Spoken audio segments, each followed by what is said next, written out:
queridas e queridos, mais uma vez com vocês, aqui é o professor Bruno Garcia Redondo, trazendo vídeos de processo civil para todo mundo. Tema da aula de hoje, vamos continuar com o estudo de pressupostos processuais, esse grande gênero chamado pressupostos processuais, e tecnicamente já vamos iniciar aqui o estudo dos pressupostos processuais de existência, ou seja, aqueles elementos que, se ausentes, vão viciar o ato, vão macular o ato no plano da existência jurídica. Então, a rigor, o ato vai ser considerado como juridicamente inexistente. E estudando aqui pressupostos processuais de existência, a gente vai dividir, como mencionei ainda há pouco, no vídeo anterior, em subjetivos e objetivos. E quando dividimos em pressupostos processuais de existência subjetivos, nós falamos subjetivos para o Estado juiz e para as partes. Aqui em pressupostos de existência, subjetivos nós vamos ter 2 para o juiz e 1 para as partes. Então nós temos 3 pressupostos processuais de existência subjetivos e vamos ter 1 pressuposto processual de existência objetivo. Então, a rigor, nós temos 4 grandes pressupostos processuais de existência, tá? 3 subjetivos e 1 objetivo. No vídeo seguinte, veremos os requisitos processuais de validade, e aí são muito mais do que 4.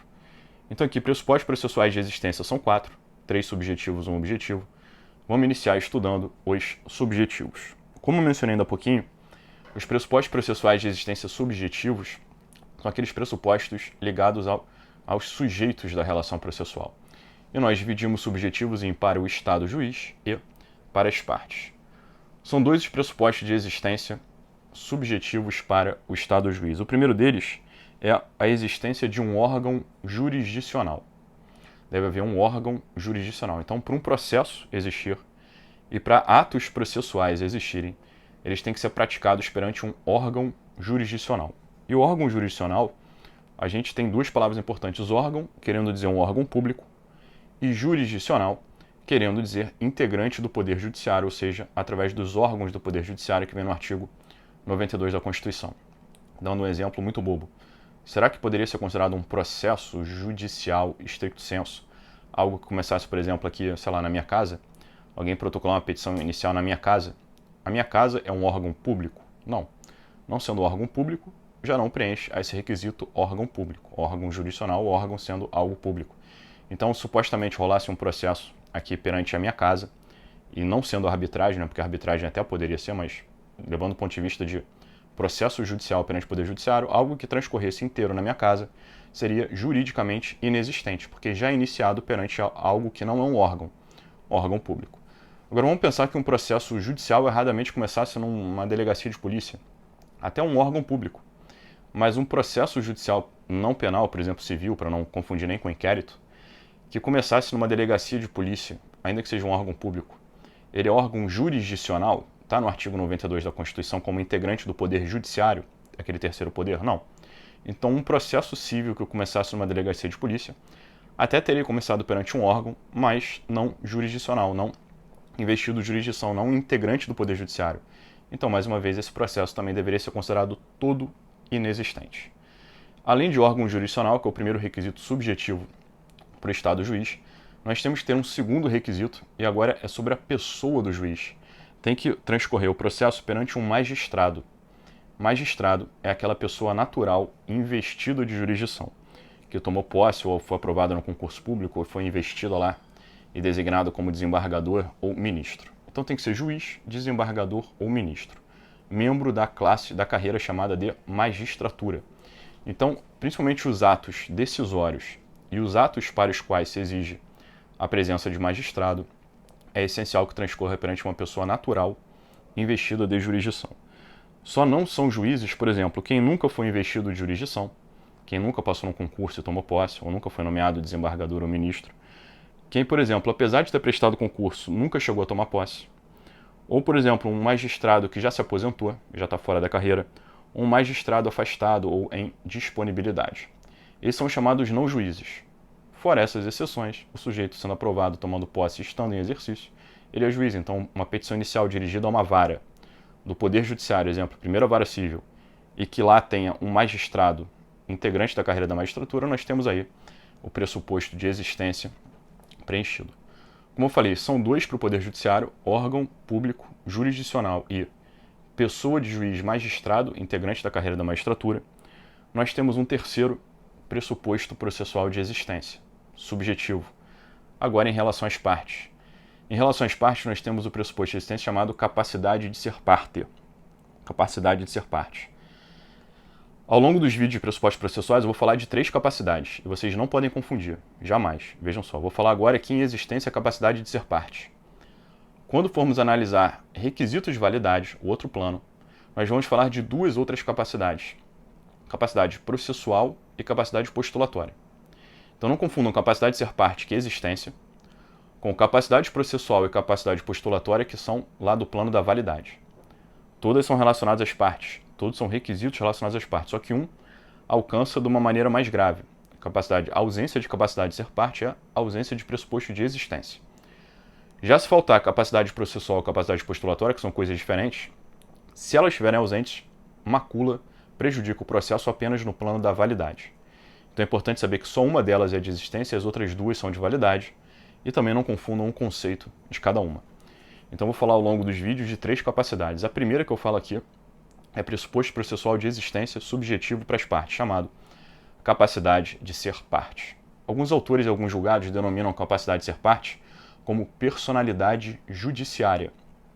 Personalidade judiciária é basicamente uma aptidão para alguém ser sujeito em uma relação jurídica processual, ou seja, poder assumir a posição de um sujeito de um processo ou assumir situações jurídicas processuais, determinadas posições na relação processual em que sejam gerados para aquele sujeito ônus, poderes, faculdades ou deveres. Tá?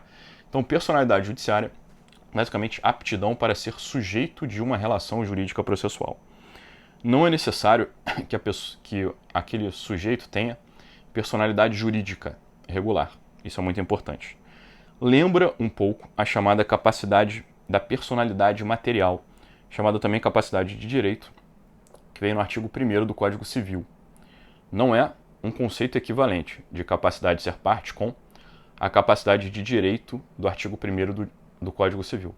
Mas a maior parte dos exemplos há, sim, uma coincidência. Então, personalidade judiciária ter aptidão para estar numa relação processual, quem tem?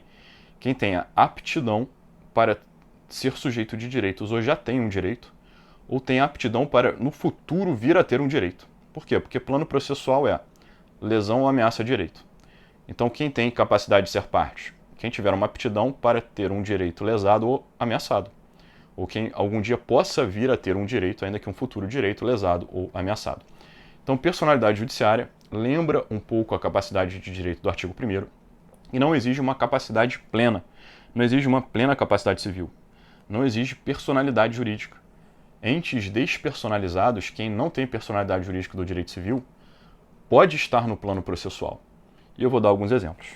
Súmula 525 do STJ, a título de exemplo, fala assim: Câmara de Vereadores não tem personalidade jurídica, ela é um órgão municipal. É um órgão, não tem um CNPJ próprio, não tem personalidade jurídica.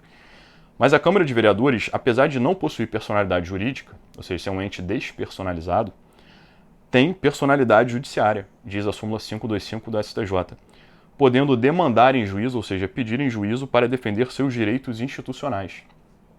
Então, algo que não é uma pessoa jurídica regular do ponto de vista de direito empresarial e administrativo, apesar de não ter personalidade jurídica correta, ela podendo ter direitos, fala aqui em seus direitos institucionais de Câmara dos Vereadores, ela tem a chamada personalidade judiciária, ela pode estar em juízo. Então vai ser existente uma relação jurídica processual que tenha, por exemplo, como autora do processo a Câmara de Vereadores, ainda que ela não seja uma pessoa jurídica regular. Então, tem capacidade de ser parte qualquer um que tenha aptidão de vir a ser sujeito de direito.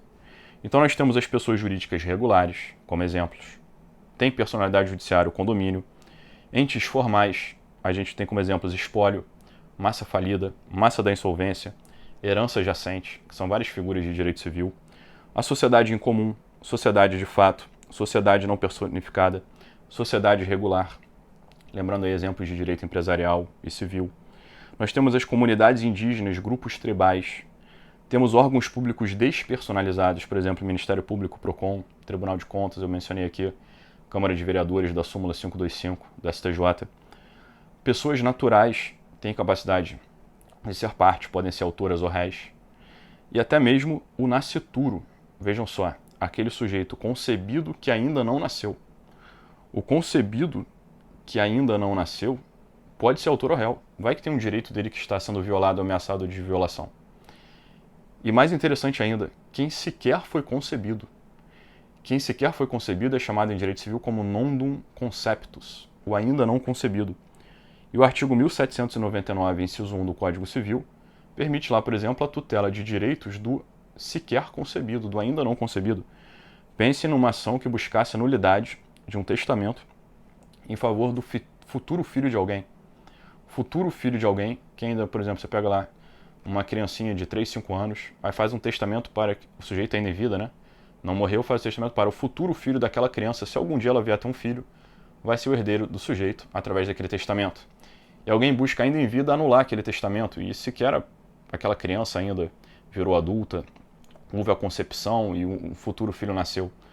Mas se aquele sequer concebido já titular de um possível direito, né, se ele vier a ser concebido e nascer, e aí o sujeito que fez o testamento morre, ele passa a ter o direito ali da herança, ele já é um possível titular de direito. E vai que alguém entra para anular esse testamento. Anular esse testamento vai tirar o direito daquele nondum conceptus. Então o nondum conceptus vai ter que ser parte da ação, para defender que o testamento não tem que ser anulado. É claro que ele vai ser representado por quem?